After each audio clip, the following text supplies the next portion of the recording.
Les decía, estamos con el periodista Luis Gasulla, escribió el libro El negocio de los derechos humanos, que ya les muestro. Este libro hace referencia a aquellos pobres engañados o estafados. También hace referencia a los progres engañados, justamente trampas y corrupción, los verdaderos sueños compartidos entre el gobierno y las organizaciones de derechos humanos. Luis, el cuerpo del libro es justamente el caso de la construcción de viviendas de la Fundación Madres de Plaza de Mayo, con los Joclender. Sí, así es, sueños compartidos que la construcción de viviendas, muchas de ellas se realizaron en la provincia del Chaco, claro, del ex gobernador Jorge Milton Capitanich. Sí, a eso vamos a ir justamente, porque Capitanich hizo unas declaraciones bastante polémicas sobre la autoridad moral, qué tiene más autoridad, parece como una competencia de ver quién tiene más autoridad moral, si él o Moyano o algún otro, y la verdad que es bastante dudoso de ambos lados. De hecho, Capitanich no ha tenido una, podríamos decir, coherencia ideológica como funcionario en su momento de Carlos Menem, jefe de gabinete de Eduardo Duhalde, es decir, que ha pasado por todas las ramas posibles del peronismo con sus variantes, desde la extrema, podríamos decir, o el centro derecha al centro izquierda, y ha quedado bien con todos, ¿no? Menem, Duhalde, Kirchner. También es muy común en el país que pase esto, Sí. No es el único caso. Pero yendo puntualmente a la autoridad moral de Capitanich, sobre quien él mismo sacó a relucir, ¿qué se sabe de tu investigación sobre lo que ocurrió con Sueños Compartidos en la provincia de Capitanich? Hay un dato increíble, ¿no? Como si la autoridad moral pasase por la cantidad de votos. Entonces, Menem tuvo autoridad moral para hablar, claro, y si alguien no lo vota a nadie, ¿por qué no tiene autoridad moral para hablar?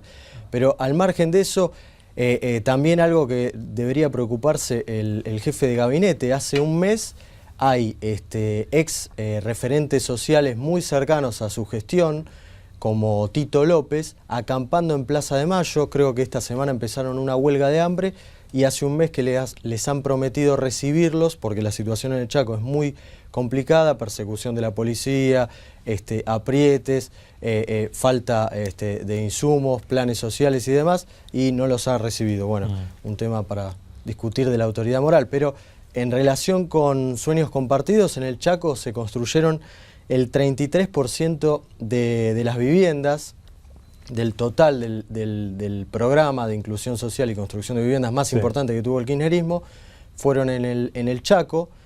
Capitanich fue muy astuto. Cuando estalla el escándalo, él concluyó prácticamente todas las viviendas, las construyó a través de empresas privadas cercanas al gobierno provincial, pero durante los tiempos en el que Sergio Joclender era el ex apoderado de Sueños Compartidos, la relación era de extrema confianza. Hay fotos que así lo atestiguan, encuentros, cenas entre Capitanich, Fatala, Sergio, Pablo, los hermanos Joclender y Eve Bonafini.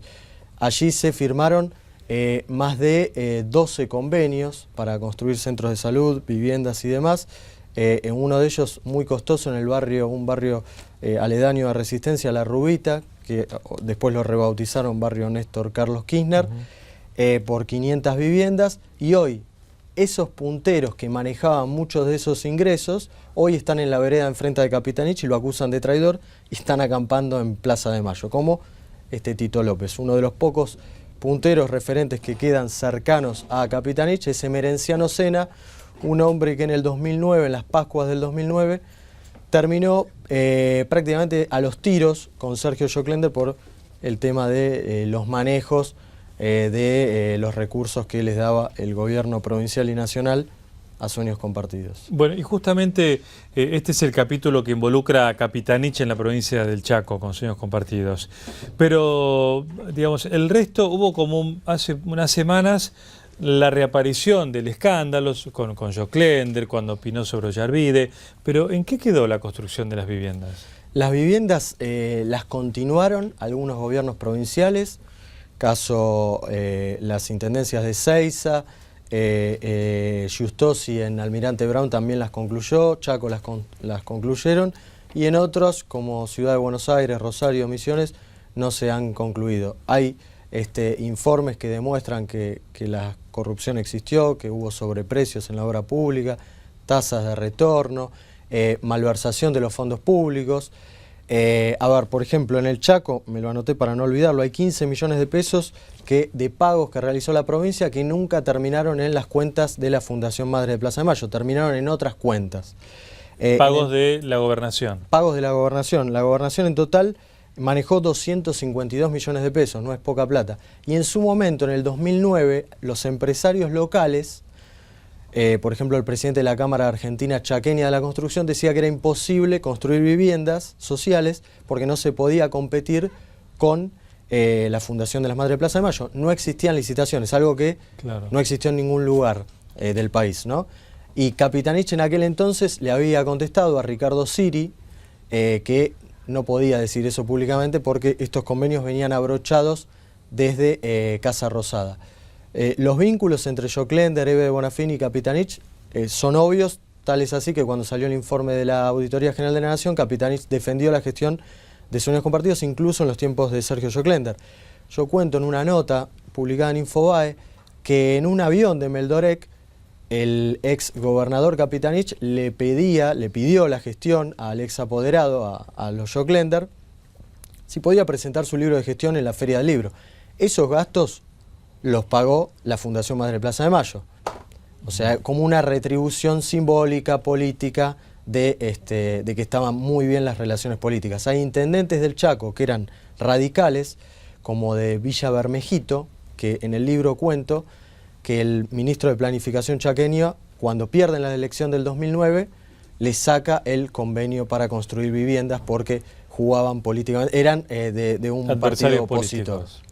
O sea, manejo discrecional de fondos públicos, confusión entre lo público y lo privado. Se crea en el Chaco una institución que maneja los fondos de Sueños Compartidos, manejado por Jorge el Negro Franco, una persona que todos los que lo conocen no se explican cómo antes no tenía dinero para pagar un café y hoy se maneja con 4x4. Él estaba al frente del programa de Unidad Ejecutora de Obras Públicas, que manejaba los fondos de Sueños Compartidos, y así con otros funcionarios. ¿Y cómo se explica el vínculo de Eve de Bonafini con Joclender? Eso lo tendría que explicar un psicólogo. Era una relación de hijo, madre-hijo, una relación que parecía indestructible, en el que se potenciaban ambas personalidades. Sergio Joclender está convencido que él creó a la Madre de Plaza de Mayo combativa del menemismo de los 90, y Eve Bonafini está convencida que Sergio Joclender lo creó ella. Lo cierto es que la fundación funcionaba en los tiempos de Joclender y la ideó como una empresa multirrubro y bueno, tuvo mucho que ver con Sueños Compartidos. Es el que llevó a cabo Sueños Compartidos y los propios funcionarios lo amaban porque lo consideraban un genio. Después pasó a ser el chivo expiatorio ideal. Y esa relación se rompió, yo creo que no por una cuestión de corrupción o de manejos espurios de la plata, sino por una cuestión de celos, de egos, en el que Eve ya veía que Sergio tenía vuelo propio, que iba y le pateaba la puerta a un funcionario, le pedía más dinero, estaba descontrolado, y eso le traía problemas políticos con Cristina. No es casual que el escándalo llegue a la tapa de los diarios después de la muerte de Néstor Kirchner y después de la toma del Parque Indoamericano, donde la Fundación tuvo mucho que ver, como lo vemos en la toma actual. Promesas incumplidas, obras que no se realizaron, plata que los vecinos no saben dónde fue a parar, gente que se quedó sin trabajo y que toma los terrenos públicos. En el Indoamericano hubo tiros de todos lados, incluso desde adentro del obrador, que había que cuidar como sea en aquel entonces. Luis, y aparte de, ¿qué otro negocio vinculado a los derechos humanos detectaste y está en el libro?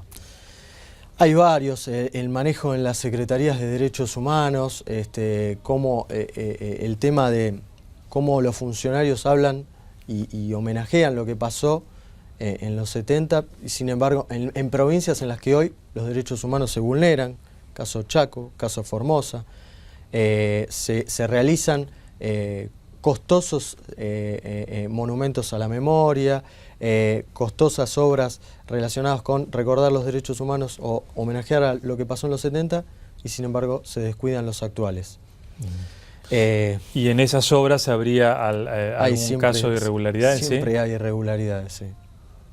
Con la construcción, por ejemplo. Con la construcción. La obra pública, lamentablemente, donde se toca, siempre están los números no terminan de cerrar. Si uno calcula cuánto salía cada casa, muchos de los beneficiarios entrevistados para el libro me decían, denme esa plata, me mudo a Puerto Madero, porque por metro cuadrado terminaba siendo mucho más costoso.